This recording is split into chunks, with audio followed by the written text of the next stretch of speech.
हमारे भारतीय जनता पार्टी के अध्यक्ष की बात है।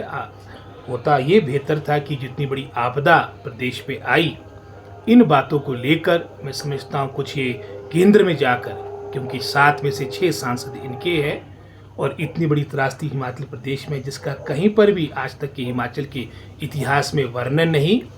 आज प्रदेश सरकार अपने आय के साधन को बढ़ाने की कोशिश कर रही है।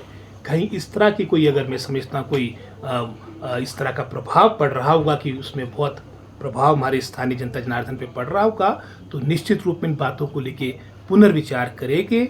लेकिन आज आवश्यकता है कि हम अपनी रिसोर्स मोबिलाइजेशन ये प्रारंभ करें, ताकि जो एक कर्ज का चक्कर, उदाहरण के तौर पे हिमाचल प्रदेश में 76,000 करोड़ का कर्ज है।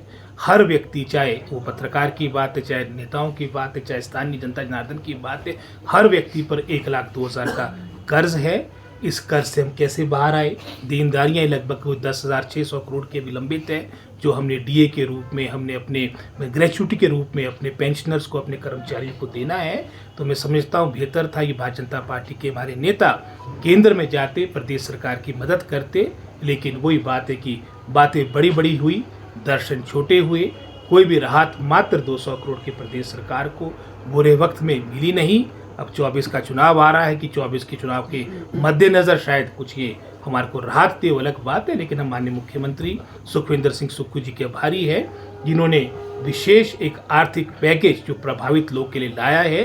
ये हिमाचल प्रदेश के इतिहास में नहीं, पूरे भारतवर्ष के इतिहास में ये पहला इस तरह से प्रभावितों के हक में लिया गया निर्णय है, जो मात्र पहले 1,30,000 के आसपास अगर आपका किसी का घर पूर्ण रूप से क्षतिग्रस्त होता था, तो पहले चाहे प्रदेश सरकार का रिलीफ मैनुअल था, चाहे केंद्र सरकार का रिलीफ मैनुअल था, मात्र 1,30,000 के आसपास की राशि मिलती थी।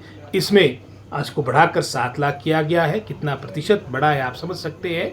जो पार्शली डैमेज हाउसेस को मात्र 6,500 मिलते थे, उसमें 1 लाख की राशि की गई है। 4,500 करोड़ का पैकेज है और वर्तमान सरकार हमारी प्राथमिकता पुनर्वास राहत कार्य है। क्योंकि जिस तरह से माननीय मुख्यमंत्री ने बात कही है कि आज चाहे हमारे को अपनी जो हमारी स्कीम्स जो हमने अनाउंस की थी बजट में, अगर उसमें भी आंशिक रूप से कटौती करनी पड़ेगी, हम करेंगे।